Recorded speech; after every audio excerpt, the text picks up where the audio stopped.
Hi, I just wanted to record a really quick intro. Plus, they have this neat little option to add an intro to your video, so I figured I would try it out in no time like the present. So, we're in a different room in my house. We're out of the bathroom finally in my dining room. And I just wanted to say this video is about a wash and go. But oddly enough, I've really never processed the term wash and go, and now I get it. I always thought wash and go meant literally washing your hair and getting to go, but that's not the case for me. Once I washed my hair, I couldn't go anywhere except to pick up some products and put it through my hair. So I thought it was a very interesting term because it's actually wash your hair, do a whole bunch of things, plus some time, and then you can go. So with that being said, enjoy the video. It's a wash and go. Celebrating my weekversary. That's right, a week ago today. I did my medium chop thanks to my mother. Thanks, Mom. She cut out the remainder of the relaxer that was in my hair. I'd been transitioning for a year. And so for this first week, I started off with curl formers, and then I did a pin curl, and then I did a small roller set. And so I felt like, oh, if I put moisture on it, water or aloe vera juice, that what would happen is I would get some textured hair and some straight hair, and so I stayed away from really moisturizing the way I feel in my heart I should. So to make it up to my heart and my hair, last night I washed my hair with vinegar and water, and then I co-washed it, and then I slathered organic coconut oil onto all over my hair. And then I also did the Queen Helene jojoba oil deep conditioner, hot oil treatment, and just let it seep through my scalp, really massaged it in. And so I slept with it. I have a plastic bag with a headband and then the terry cloth bonnet that's on top of it to hold all the heat in. I need the headband to hold the plastic cap in place because I sleep wild. I'm a wild lady. So anyway, you might not need the headband is my point. So I'm going to jump in the shower, rinse my hair out. I'm going to try the Curly Custard by Kinky Curly and add a little bit of shea butter was the recommendation from my coworker because it was a little crunchy when I did it last week. So anyway, I'm going to jump in the shower and I'll come back with the application. I just got out of the shower. I rinsed my hair out. It's a fine line that I'm walking because I want to rinse out a lot of the oil but not all of it. My hair doesn't feel great.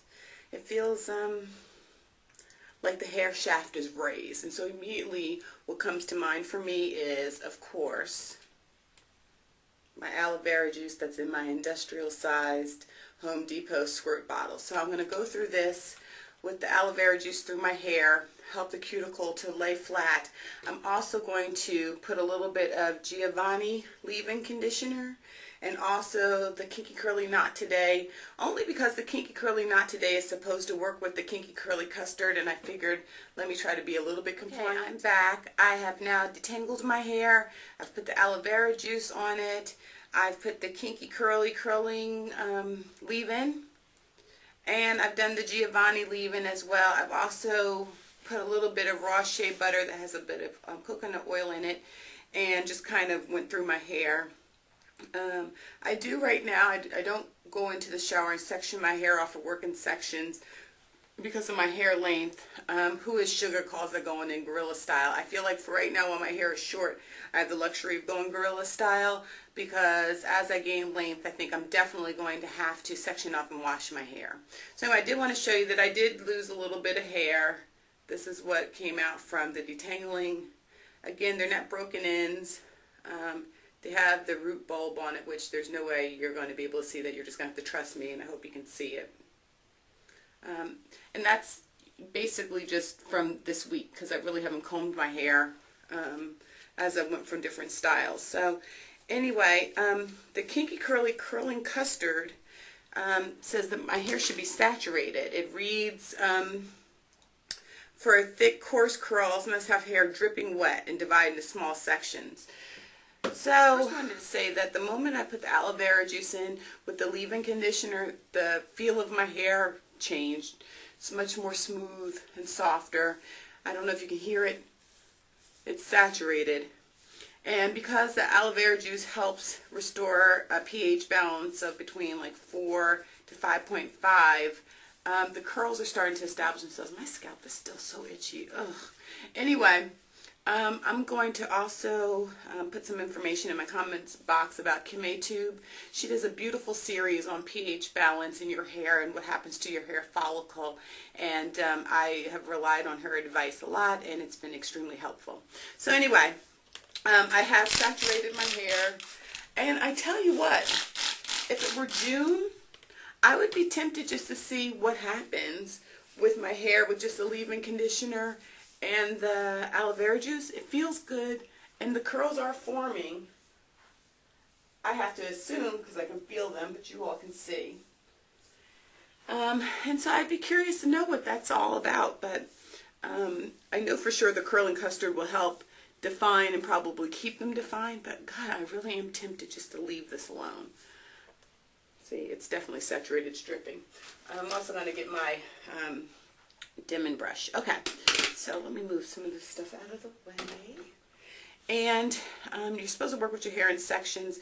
Again, with my hair being short, I'm just going to divide it with my finger and comb it through. And from what I understand from people is once you put it in, like, leave it alone. And two things I know about myself for sure is I'm heavy-handed with product, and I don't like to leave anything alone. So this natural hair journey is definitely teaching me some life lessons too. So anyway, so that's the first application. And so what I'll do is I'll continue to apply it, and I'll come back once it's all through my hair. But I'm going to do the same exact thing, continue to part it, rake it through, part it, rake it through. Okay. Okay, I'm back, and I have put the Kinky Curling Custard throughout my hair. Okay. Even though I'm not supposed to be touching it, here I am touching it.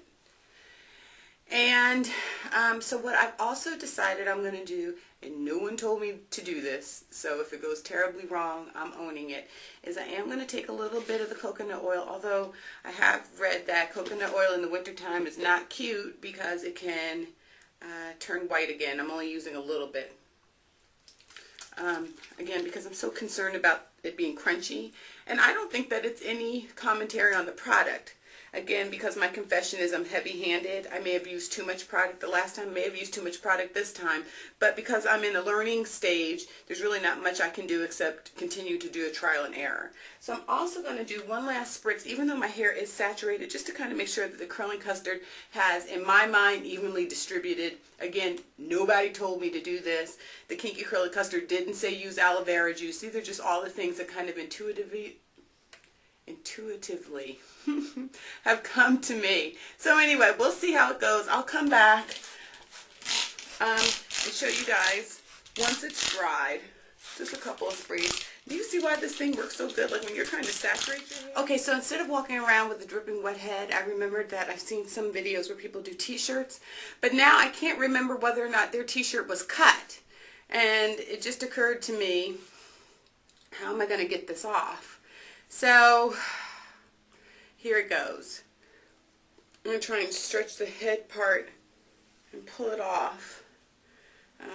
My hair is still really wet, so I might just put it back on. It was scary though, the thought of it underneath there, and I'm like, what's happening to my hair?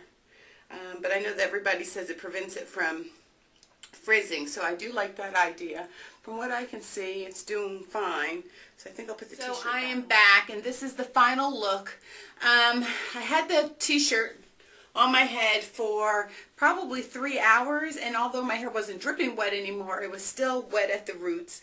I sat underneath the dryer for about 20 minutes. It's still wet, but I'm going to have to work with this.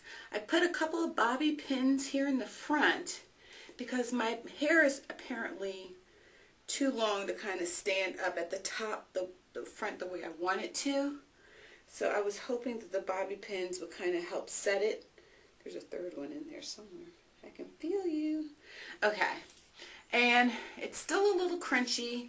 I have a little bit of jojoba oil in this particular bottle. I still have some in my stash. And so again, this is just me trying trial and error. If it works out great, then fine. But I figure if I take this and kind of pat it over my hair, maybe it won't dry as crunchy. I don't know. But anyway, this is the look I'm going with. It is what it is. So head on. This is it. Side. Back. Other side. Me. Ta-da. Alright, so I like it. I mean, the curls are super cute if you can see them. And really nicely defined. And like I said, the next time around, I am going to try just leaving the leave-in conditioner in and not doing the kinky curly. Or maybe I'll try it with the Echo Styler. That would be great if it produced the same results because it's so much cheaper. Geez. For this 16 ounces of the Kinky Curly, it's $29.99, right? And the Echo Styler, which is 32 ounces, I bought at Sally's for about $4. So, come on. If this works, are you kidding me? I'm all over it. So anyway, that's it. That's me for now. I'm sorry that the video is so long. And I look forward to your feedback. Have a great Saturday. Mwah!